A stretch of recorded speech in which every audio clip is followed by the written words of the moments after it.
Bonsoir et bienvenue dans Touchdown et Tartiflette pour la première semaine de playoff, la semaine de wildcard.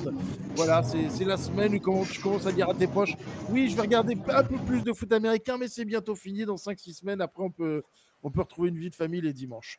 Touchdown et Tartiflette, c'est votre émission hebdomadaire où nos analystes décortiquent joyeusement l'actualité de la NFL.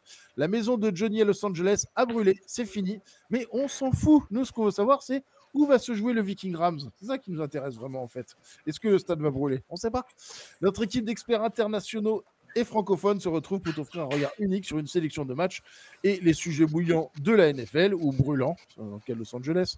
Tu peux retrouver tous les pronos de tous les matchs sur le site prononfl.com, dont on est en train de... On va bientôt t'envoyer un message pour te proposer un petit sondage pour refaire le site, parce que ça suffit.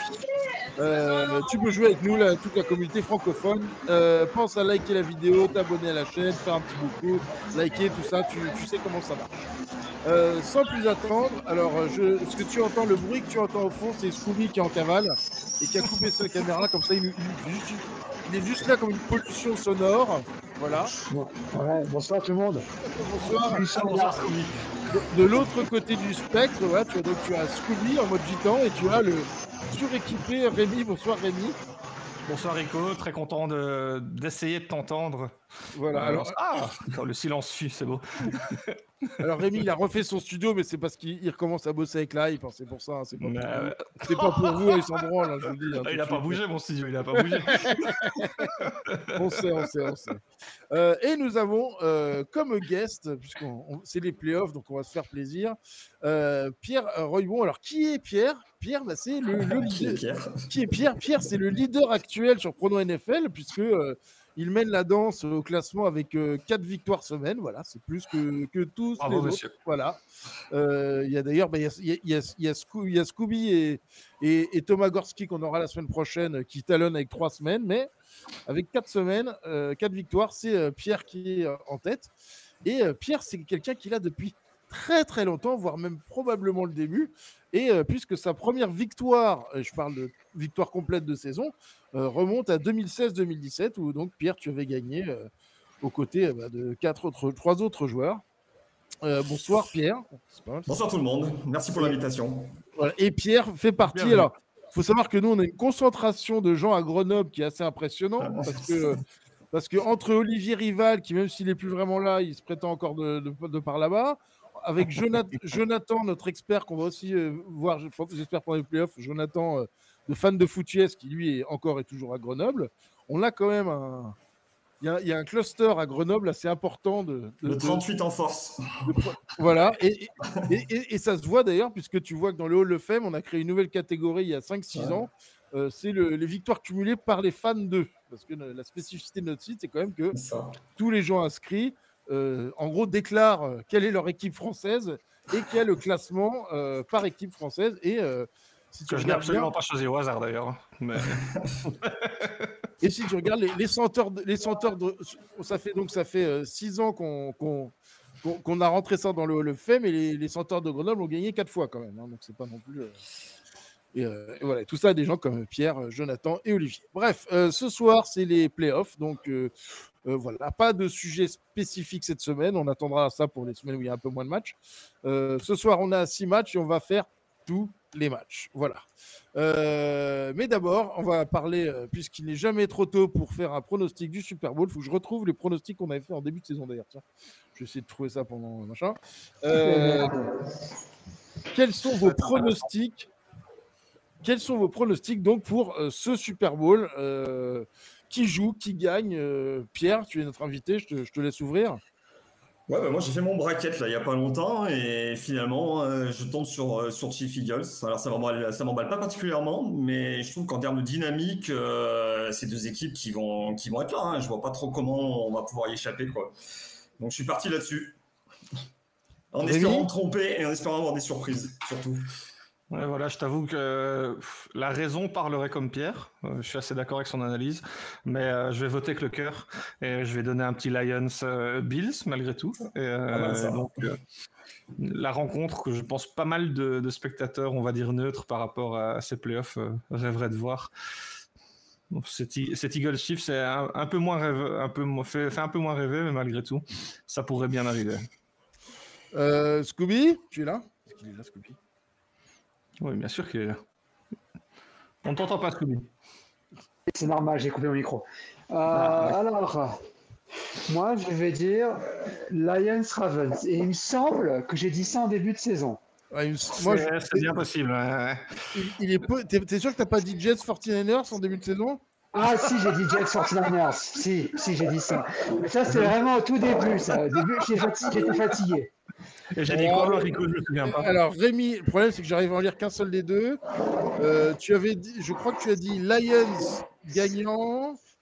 Et ça, j'arrive pas à lire ce que j'ai écrit. Je comprends pas ce que c'est. C'est déjà pas mal, hein. Bills Non. Putain.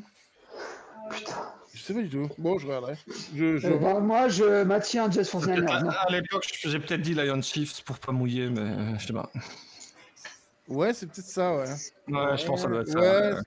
Oui, c'est ça, Chiefs. Ouais, c'est ça. Avec Lions en gagnant. Bah, c'est pas mal. Par dépit pour le Chiefs. En course. Moi, j'ai dit Chiefs gagnant, Chiefs Giants. Donc là, moi, c'est râpé. Giants. Oui, Scooby et moi, c'était l'euphorie de la rentrée.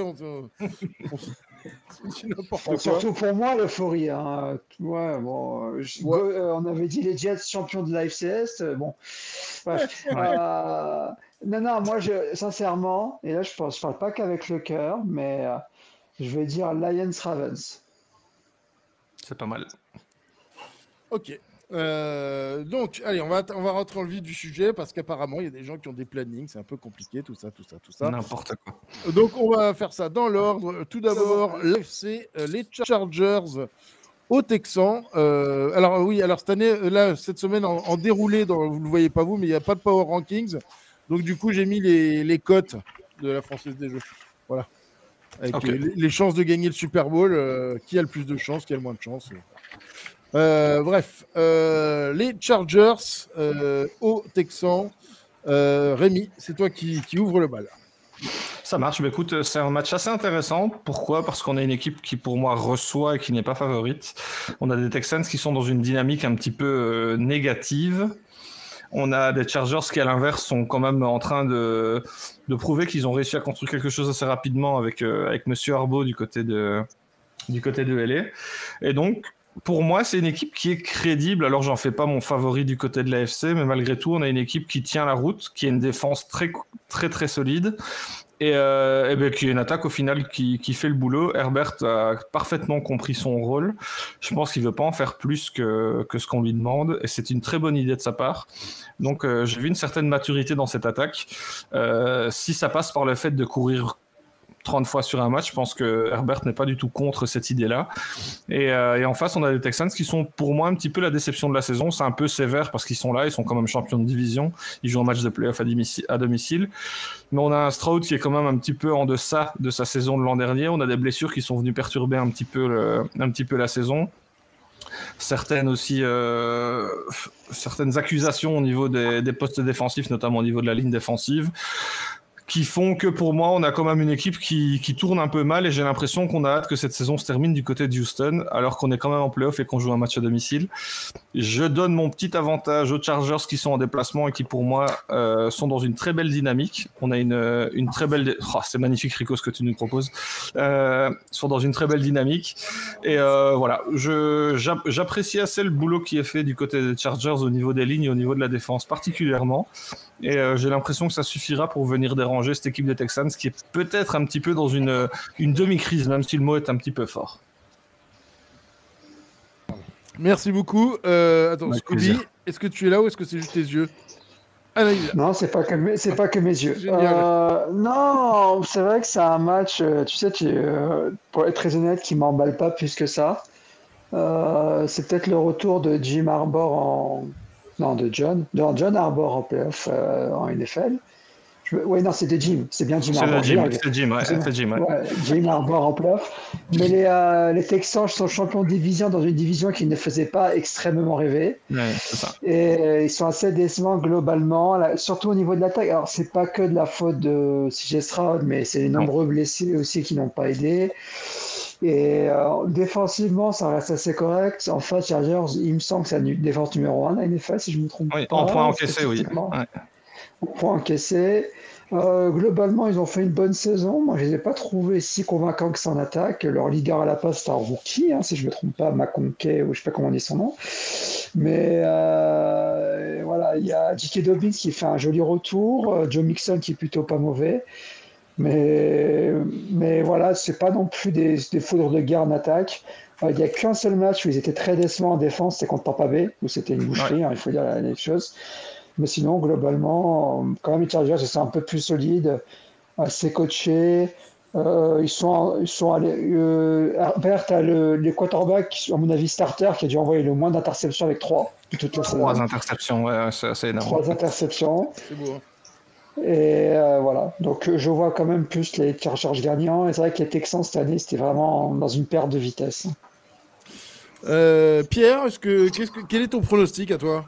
Ouais, bah celui-là fait partie des 2 matchs qui sont très difficiles à prédire pour moi, une espèce de 50-50 vraiment. Houston a l'avantage du terrain, mais j'ai quand même avec les Chargers parce que je me dis que si stop Nixon, je vois pas à quel moment Houston va y arriver. Donc avantage Charger quand même quoi pour moi, mais pas évident. Merci beaucoup Pierre. Le prochain match de l'AFC, le 6e seed contre le 3e seed, c'est les Steelers aux Ravens. Est-ce que le front de Scooby en pense quelque chose? Alors, qu'est-ce qu'il dit, mon front? Non, alors pour les Steelers Ravens, c'est un match un peu plus intéressant parce que c'est avec les divisions. C'est surtout ce qui est marrant, c'est la pression de revenir en 2010 où ils s'affrontaient tout le temps en playoff. Et dans les années 2010. Mais c'est vrai que c'est 2 équipes assez différentes. Les Steelers, offensivement, je trouve dans une perte de vitesse assez brutale. Moi, je me dis même, est-ce que la place d'Arthur Smith n'est pas en jeu durant ces prochains matchs? Russell Wilson avait plutôt bien commencé, mais là, ça se dit, il y a une vraie perte de vitesse. Défensivement, ça reste plutôt bon. Il me semble, si je me rappelle bien, la dernière confrontation Steelers-Ravens, la défense des Steelers a quand même bien tenu la route. Et en face, les Ravens, ils ont les capacités pour moi d'être la meilleure équipe de la NFL. Lamar Jackson est pour moi le MVP de la NFL actuellement. Enfin, il va être le MVP pour moi. Derrick Henry a fait une énorme saison également. Et défensivement, c'est au niveau du passing, au niveau de la défense aérienne, c'est pas top, mais au niveau de la défense sur la course, c'est plutôt bonne. Ce qui est un bon signe contre quand on affronte Steelers. Mais voilà, les Ravens sont quand même bien mieux armés et bien mieux favoris à mon goût que les Steelers. Rémi? Ouais, je suis tout à fait d'accord avec Scooby. Pour moi, c'est un des matchs les plus évidents au niveau du pronostic parce qu'il y a une équipe qui est absolument complète, qui a une défense qui tient la route et une attaque qui me semble difficilement stoppable en cette fin de saison notamment. On a quand même un Derrick Henry qui retrouve ses belles heures du côté de Baltimore, pendant que Lamar Jackson fait du Lamar Jackson, tout en étant un peu plus propre par les airs, je trouve. Les 2 dernières années au niveau de la gestion de l'attaque, je trouve que le coordinateur offensif a fait un boulot assez impressionnant. Les quelques déchets que j'aurais effacés dans son jeu, c'est peut-être au niveau de la protection de balle quand il apporte. Je crois qu'il y a quand même 8 fumbles, dont 4 perdus. C'est le genre d'élément qui peut coûter très cher en playoff, mais ça ne coûtera pas très cher face à cette équipe des Steelers qui, pour moi, est offensivement bien trop pauvre et avec une défense qui, pour moi, commence à être un petit peu tout sautante, avec un début de saison tonitruant et une fin de saison, je pense, sur 4 ou 5 défaites consécutives. Voilà, je pense que c'est pas le match le plus intéressant de ce week-end et on a pour moi une victoire assez facile des Ravens. Ça reste un match intéressant parce que les Steelers sont toujours là pour un peu faire chier leur monde, mais malgré tout il y a pas photo entre ces 2 franchises. Alors l'avantage si je peux me permettre une remarque, je pense que, alors, vous savez, le coordinateur offensif actuel des Ravens, c'est Todd Monken. Ouais, c'est ça. De ce qui s'est passé en playoff NCAA, je pense que Georgia veut bien le récupérer. Voilà. C'est vrai qu'il n'aurait pas fait de mal. Bon, après, tu tires sur l'ambulance. C'était un quarterback remplaçant quand même. Pierre, quel est ton pronostic sur ce match? Ouais, sans trop d'hésitation, j'y vais avec les Ravens. J'ai envie de dire, sauf si Tomlin nous sort un truc de dingue, je sais pas moi, des packages avec Justin Fields ou je sais pas quoi. Et puis peut-être, sauf si quand même la défense des Steelers retrouve son niveau de début de saison, parce que c'est plus compliqué là sur la fin de saison. Mais ça fait beaucoup de si, donc sans trop hésiter, j'y vais avec les Ravens.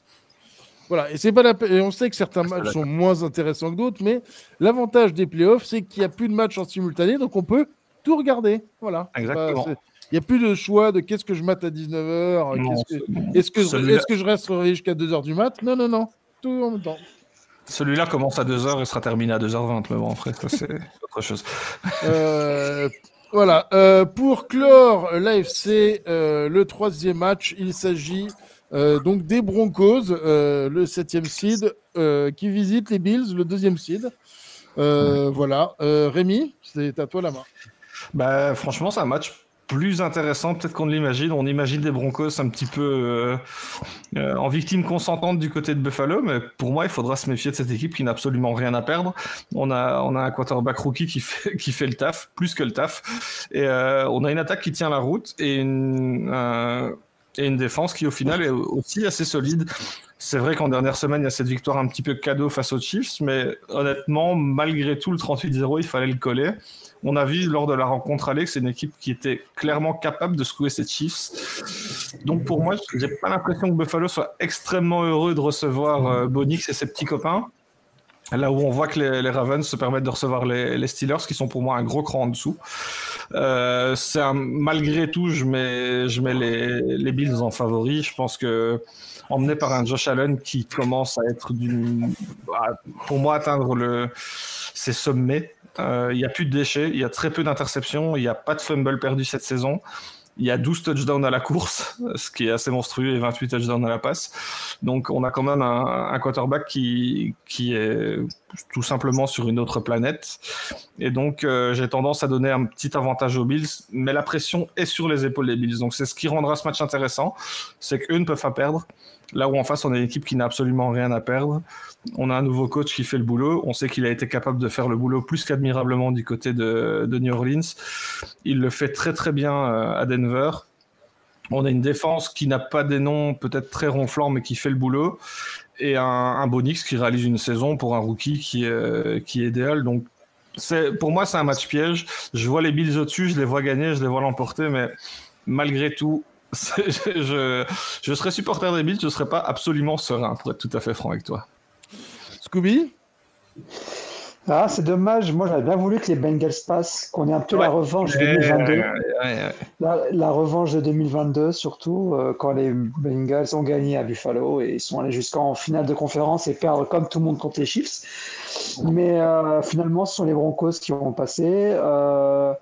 C'est vrai que moi, j'ai toujours dit le travail qui est fait au niveau des Bills en attaque par Joe Brady est assez impressionnant. Ils ont perdu beaucoup d'armes. On croyait que c'était la fin avec Stefon Diggs là, qui est parti. Non, pas du tout. Ils sont renouvelés très fortement en attaque avec d'autres armes. Un jeu de course assez puissant où le frère Cook est devenu et a remplacé Dalvin. Et avec Josh Allen assez impressionnant.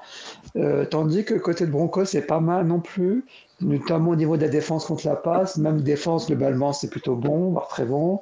Bonix fait une saison assez surprenante alors qu'on l'envoyait déjà au casse-pipe. Je me rappelle quand il avait fait 70 yards contre les Jets. Bon, il a quand même gagné, mais il avait fait 70 yards, ce qui n'est pas beaucoup. Et c'est encore une référence à Georgia Notre-Dame. Je vais arriver avec cette bac-là.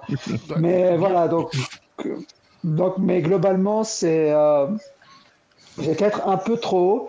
Et figurez-vous que j'ai vu une stat assez marrante. Le seul quarterback à avoir été drafté par les Broncos et avoir gagné un match de playoff, c'est Tim Tebow. Ouais, face aux Steelers, aux prolongations. Face aux Steelers en overtime, sur une super passe sur Demarius Thomas. Exactement. Et là, quand t'arrêtes, tu sais que ça va mal quand t'arrêtes, c'est soit Tim Tebow, soit Mark Sanchez. Ouais. Bon, pour se faire rouler sur ils ont un dénominateur commun sur ta casquette. Ouais, je sais. Mais ce que j'allais dire globalement, c'est que c'est peut-être une marche un peu trop haute. Les Bills sont quand même dans une bonne forme. Les Broncos sont pas si mauvais, mais voilà, je pense que c'est un peu trop haut pour eux pour le moment. Ton pronostic, Pierre? Ouais, je suis un peu sur la ligne que Rémi, favori Bills largement, mais il y a cette histoire de pression qui est pas évidente effectivement. Après, j'ai envie de croire que les Bills, ils ont les armes quand même pour pas laisser la victoire leur échapper. Donc j'y vais avec les Bills. J'espère que ce sera pas un match serré parce que effectivement ça peut être l'embrouille cette histoire pour les Bills. C'est d'accord. Ouais. Voilà, c'est tout pour l'AFC. Alors, petite annonce, là, a priori, je l'ai eu au téléphone tout à l'heure. Nous devrions avoir... alors, attention, c'est sous réserve parce que parfois il dit qu'il vient, il vient pas. La semaine prochaine, nous aurons coach Marion pour nous aider pour le Divisional Round. Et vu qu'il coach un match à Amiens, il va aussi essayer de rapatrier Garçon au passage ce week-end. Donc ça, on va voir. Tout ça est sur la table. Mais on aura peut-être quelques coachs de talent. Amiens, c'est ce week-end. Hein. Oui, c'est ce que je dis. Donc, Michael. Pardon, ouais. Voilà. J'ai compris. C'est sûr. Voilà. Allez, on passe à la NFC et le N dans NFC cette saison, c'est pour Nord. Voilà, NFC Nord. Oh, c'est pas faux. Ah, c'est magnifique. Donc voilà. Ça, c'est l'affiche donc de l'AFC et on tourne et regardez, c'est magique. Hop là. Avec les petits doigts boudinés, j'ai réussi à faire ça. Voici votre tableau de la NFC. Youhou, c'est joli, ça passe pas très bien à la caméra, mais vous avez compris. Le premier match de ce soir, écoutez, on va laisser notre invité ouvrir là-dessus. Pierre, que je vous rappelle, est le leader actuel du site, Hall of Famer du site. Pierre, Packers aux Eagles, qu'en penses-tu ? Compliqué pour mes Packers, très compliqué. La dynamique, elle est pas bonne de notre côté, clairement. D'abord, il y a ce bilan 11-6 qui est assez trompeur, avec un vilain 1-5 en division, qui aurait même pu être un 0-6, hein, ça joue à pas grand-chose à un field goal contré. Donc voilà, donc je pense qu'on a plein de problèmes qui vont être devant nous. Hein. Stopper Saquon Barkley. Alors, notre run-stop, ça a toujours été une faiblesse pour nous, même c'est un peu mieux cette année, grâce à Jerry Cooper, qui est quasiment devenu notre meilleur défenseur. Donc voilà, et puis l'absence de Jaire Alexander, donc comment on va pouvoir stopper Gibron et Davante Smith. Et je rajouterai aussi notre cher coach Lafleur, hein, qui a beaucoup de mal quand il est dominé à se réinventer, à trouver des solutions. Donc voilà, après notre force cette année, c'est clairement le jeu au sol avec Jacobs, donc on espère qu'il va performer, mais bon, la défense de Philadelphie contre le sol, c'est pas dégueulasse, hein, si je dis pas de bêtises. Donc voilà, en fait, je vois pas trop un monde, je vois pas trop dans quel scénario on pourrait s'en sortir. Donc je prévois une victoire assez facile de Philly. Celui-là, c'était Scooby. Oh, je serais pas aussi catégorique, hein. C'est quand même un peu violent, parce que oui, il y a peut-être des côtés de Green Bay, mais c'est quand même une très belle équipe et on en parlait. Alors, ils sont sur une dynamique de 2 défaites, mais il faut pas oublier qu'avant ça, ils avaient perdu très peu de matchs. Bon, ils avaient perdu contre les Eagles, justement, en tout premier match. Le premier match de l'année. D'ailleurs. À Sao Paulo au Brésil, mais sinon c'était quand même une très belle équipe. Il ne faut pas oublier que oui, ils ont peut-être un 6 un 5 dans la division, mais il ne faut pas oublier quelle division on a cette année, et quand même tous les matchs étaient assez serrés. Je veux dire, les Packers ont très peu perdu des matchs avec des gros scores, voire presque pas. C'est quand même une belle équipe avec un bon jeu au sol. Moi je dirais que le principal problème, c'est les interceptions de Jordan Love, qui en fait un peu beaucoup. Il me semble que Hurts est de retour du côté des Eagles. Et c'est vrai que Saquon Barkley, à mon avis, est un peu revanchard de ne pas avoir battu le record de Dickerson. Mais c'est vrai que, voilà, malgré que les Packers, moi, je ne pense pas que ça va être un match facile. Je pense que c'est un match globalement, pour les deux équipes, assez compétitif. C'est vrai, et ça s'est montré contre Vikings, c'est que les Vikings qui ont le meilleur run-stop ont réussi à ralentir Josh Jacobs. Les Eagles ont également un très bon run-stop. Ils avaient réussi à ralentir Derrick Henry, notamment, quand ils ont affronté les Ravens. Donc, quand même, les Eagles sont favoris. Ils sont à domicile. Ils ont une bonne défense. Ils ont une attaque qui performe bien avec le retour de Hurts et de Barkley. Mais voilà, ça va pas être un match du tout facile et ça risque d'être une grosse confrontation. Rémi ? Oui, match effectivement entre deux équipes qui sont dans des dynamiques très différentes. J'étais un peu sceptique sur le début de saison des Eagles. Il y a cette victoire effectivement face aux Packers, mais dans des conditions un peu particulières malgré tout. Et après, on a des Eagles qui ont réussi à trouver leur rythme de croisière avec effectivement l'arrivée on va dire la mise à profit de l'arrivée de Barkley qui fait une saison absolument exceptionnelle. En face, on a quand même, malgré tout, à mon avis, de quoi peut-être éventuellement essayer d'inquiéter un petit peu les Eagles, mais c'est vrai que ça va être très compliqué. On a un favori assez évident. Pourquoi ? Parce que je pense que quand on fait les match-ups, c'est compliqué de voir un endroit où les Packers sont largement supérieurs aux Eagles, alors que au niveau des armes, au niveau de la régularité, on a un Jordan Love qui s'est cherché parfois. Après, c'est vrai qu'ils arrivent pour moi avec peu de pression parce que on en attendait beaucoup des Packers cette saison, je pense. Peut-être un petit peu trop. Et ils arrivent en fin de saison avec un bilan mitigé. Pierre l'a très justement dit. Et donc, moi, je les vois comme une équipe qui n'a rien à perdre dans ces playoffs, alors que les Eagles sont effectivement des favoris. Donc, est-ce qu'ils peuvent faire un petit peu, comme on en a parlé, des Broncos face aux Bills, jouer un petit peu les poils à gratter, essayer d'imposer un jeu au sol face à une défense qui est effectivement très solide. Mais on sait qu'en playoff, tout peut arriver. Un premier quart-temps très costaud, une défense qui peut malgré tout créer l'un ou l'autre play. C'est vrai que c'est pas la défense qui est la plus régulière, mais malgré tout, elle est capable de créer des petits turnovers à l'occasion. Mais sans ça, sans un match où tout tourne pour les Packers, j'imagine mal les Eagles craquer. On a une attaque qui tient le coup, on a un Hurt qui fait le boulot. Il n'est pas spectaculaire, mais il a que 5 interceptions. Je pense que c'est à souligner pour un joueur qui devait gommer effectivement ses défauts de l'an dernier. Et donc voilà, je donne mon gros avantage aux Eagles avec un jeu au sol qui peut faire très mal. On a un Barkley qui a dépassé les 2 milliards, c'est quand même pas négligeable. Donc voilà, avantage Eagles, mais j'ai tendance à mettre quand même une petite astérisque en disant attention, on a une équipe en face qui n'a rien à perdre et qui est quand même capable de secouer un petit peu tout le monde. J'ai regardé un petit peu la plus grosse défaite des Packers, c'est contre les Lions, 24-14. Ouais. Et la plus grosse défaite des Eagles, c'est 33-16 contre les Buccaneers. Ouais. Absence de Watson de notre côté et Love avec le bras pas bien en forme. Ouais, c'est ça. Ouais. Voilà. Donc voilà, messieurs, c'est un peu la fin des matchs faciles. Je tenais à dire aux gens, ignorez les pronostics parce que honnêtement, j'aurais pu n'importe quoi. Ce sera corrigé sur le site d'ici samedi. Voilà, attaquons un peu maintenant les matchs où il y a des points de désaccord parmi les experts. Rémi, je vais te laisser ouvrir avec le Washington Commanders aux Buccaneers. C'est un match assez intéressant. Sans transition, naturellement. Non, c'est un match super intéressant. Pourquoi ? Parce qu'on a une équipe de Washington qui réalise une saison assez canon malgré tout. On a quand même un bilan assez sexy, je pense, de 12 victoires pour 5 défaites. C'est pas mal. Emmené par un quarterback rookie qui fait le boulot, voire plus que le boulot. On a une équipe assez jeune que personne n'attendait à ce niveau. J'imagine mal qui que ce soit avant le début de la saison annoncer les Commanders avec 12 victoires cette année. Et en face, on a une équipe de Tampa Bay qui pour moi est quand même assez dangereuse, mais malgré tout, dont les champions de division, au tirage au sort, j'ai tendance à croire que ces Commanders s'en sortent plutôt pas mal, parce que les autres champions de division sont quand même assez dangereux. Et Tampa Bay, pour moi, est une équipe accessible. Après, ces deux équipes sont quand même dans une bonne dynamique. Il me semble que sur les 6 dernières semaines, chacune des équipes n'a qu'une seule petite défaite. Et je retiens des victoires un petit peu références. Tampa Bay a quand même écrasé les Chargers dans un non-match de la part d'LA, mais malgré tout, c'est un match assez impressionnant. Et les Commanders ont réussi à gagner parce que c'est le genre de match qui est très compliqué en faisant 5 turnovers face aux Eagles. Donc, c'est des matchs clés, c'est des matchs qui peuvent faire du bien parce que c'est des matchs qu'on est supposé perdre quand on fait 5 turnovers pour les Commanders. Et donc, c'est des petits éléments qui me font dire que c'est une équipe aussi qui n'a rien à perdre. En face, on n'attend pas.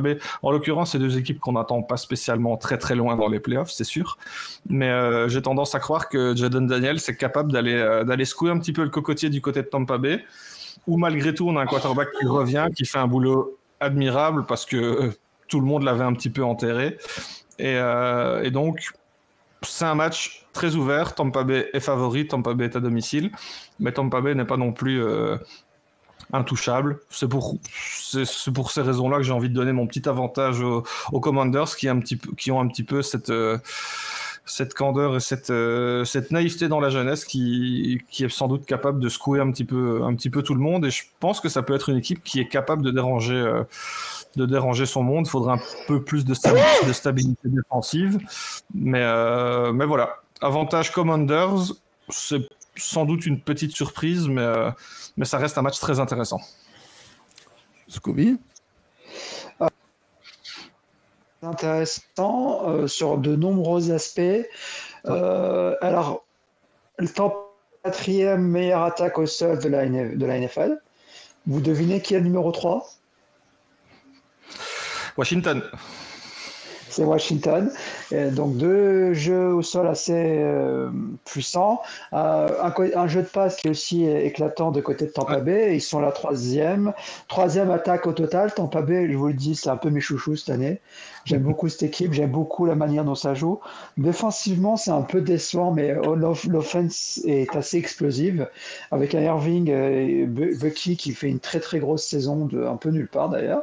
Baker Mayfield qui est assez monstrueux,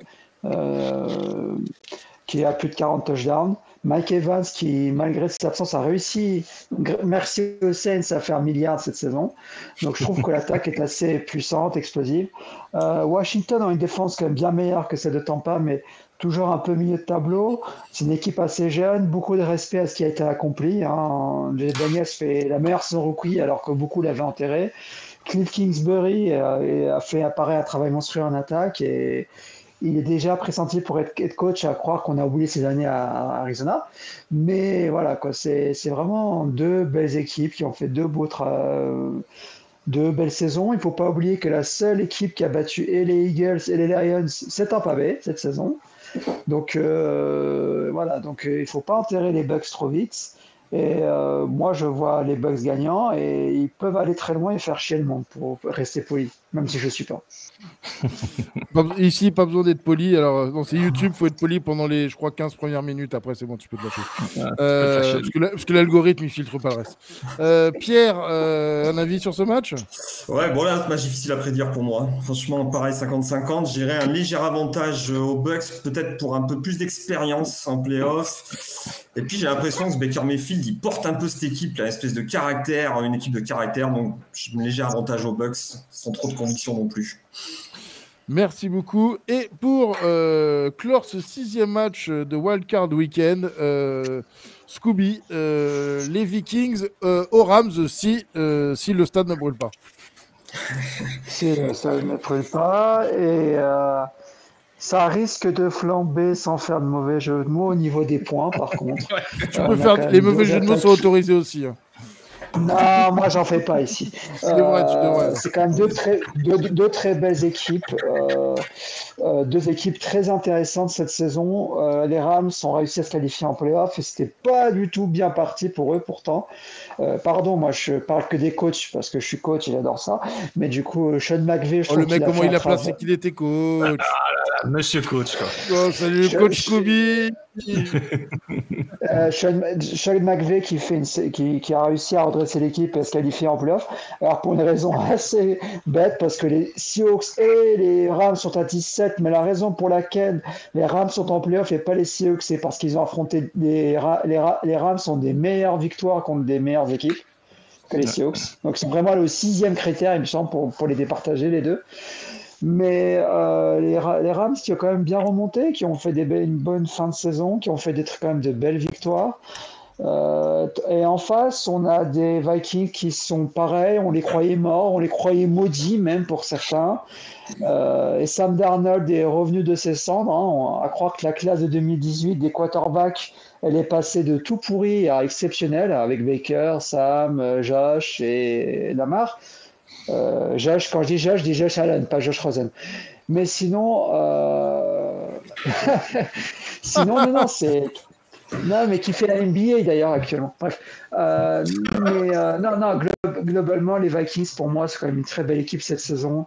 Ils ont un peu perdu dans le match de la confrontation ultime contre les Lions, mais globalement, un très bon run-stop, ce qui peut vraiment emmerder l'attaque des Rams qui aiment bien jouer sur les play-action et notamment Kyren Williams. Et voilà, donc je vois quand même un avantage Vikings, même s'ils sont l'équipe visiteuse. Voilà. Rémi? Ouais, c'est le match le plus indécis de la semaine pour moi, très clairement. On a une équipe des Vikings que j'ai effectivement un petit peu trop critiqué il y a quelques semaines. Je dois bien faire mon mea culpa. Il avait une fin de saison très très très solide et sur les derniers matchs, ils ont prouvé, malgré la défaite un peu lourde au bilan chiffré face aux Lions, ils ont prouvé qu'ils étaient là et qu'ils méritaient d'être là. On a vu une défense solide, on a vu une attaque qui parfois peut-être était un peu malheureusement brouillonne au moment important. Faut espérer voir un grand Justin Jefferson pour secouer un peu cette attaque. Mais voilà, personnellement, je pense que les Vikings ont toutes les armes pour aller ennuyer cette équipe des Rams. Les Rams avaient effectivement effectué un début de saison un peu compliqué. On a quand même une équipe qui se construit. On a un coach, tu as parlé, Scooby, de McVay, qui fait le boulot. On a beaucoup de jeunes joueurs. Et c'est une équipe qui est très intéressante à suivre. Sur le plan défensif, il y a des trous, mais malgré tout, il y a des gros talents. Du côté des Vikings, c'est vrai que Scooby en a parlé, ça pourrait être un festival au niveau du score, mais j'ai l'impression que cette défense des Vikings est quand même capable de faire mal. Elle s'est un petit peu perdue après 2 quarts-temps face aux Lions, mais malgré tout, j'ai vu que les Lions ont vraiment galéré à aller chercher le moindre yard. Donc pour moi, c'est quand même, je trouve qu'O'Connell arrive à trouver un certain équilibre. On a une attaque capable de tourner avec un Darnold retrouvé qui n'a jamais été si bon en NFL, en fait, tout simplement. Et une défense qui est capable de faire des stops au moment important. Là où du côté des Rams, j'ai l'impression que c'est parfois un petit peu poussif malgré tout. Donc je donne mon avantage aux Vikings. Ça reste un match super intéressant. C'est pour moi la rencontre la plus intéressante de cette semaine. Et donc avantage Vikings parce que pour moi un peu plus régulier des deux côtés du ballon. Et malgré le déplacement, je pense qu'ils seront parfaitement capables d'aller secouer ces Rams qui à domicile ne sont pas non plus une forteresse impénétrable. D'ailleurs, parlant de coach, tu vas faire rappeler avec Kevin O'Connell, on n'a pas eu beaucoup de confrontations en playoff avec 2 head coachs de moins de 40 ans. Hein. Moins de 40 ans, ouais, 39 ans pour O'Connell, effectivement. Hein. Et 38 pour McVay, donc c'est peut-être la première fois on a une confrontation entre deux personnes pas très vieilles. Pierre, un petit mot sur ce match? Ouais, gros match. Hein. Au début, j'étais parti avec les Rams, et puis après, au bout d'un moment, tu regardes les bilans, et le bilan des Vikings, c'est 14-3. Et en fait, à part si Sam Darnold voit des fantômes sur ce match-là, je vois pas trop pourquoi il serait pas favori, quoi. Et on voit pas quand les Patriots ne sont pas là. Donc, j'y vais avec les Vikings. Mais super match à regarder. Celui-là, il est immanquable pour moi. Clairement. Ok. Bon, bah écoutez, merci beaucoup, messieurs. Je vous souhaitais un bon premier semaine de Wildcard. Moi, j'ai pris le Game Pass. Là, j'en ai ras le cul de regarder des trucs en streaming, donc je vais pouvoir regarder ça proprement. Bah, voilà, c'est juste pour les playoffs, je crois que ça vaut le coup. Voilà. Pour regarder ça calmement. Voilà. Et la semaine prochaine, donc, de retour avec plus d'experts, plus de surprises, plus de. Enfin, voilà. Plus on avance, moins il y aura de matchs, plus il y aura d'experts. Ça, c'est bien comme ça. Ça, c'est bon. Voilà. Merci à tous les trois d'avoir participé en tout cas à cette émission. Et on se retrouve dès la semaine prochaine. Et bon playoff à tous. Ciao, ciao. Salut. Salut.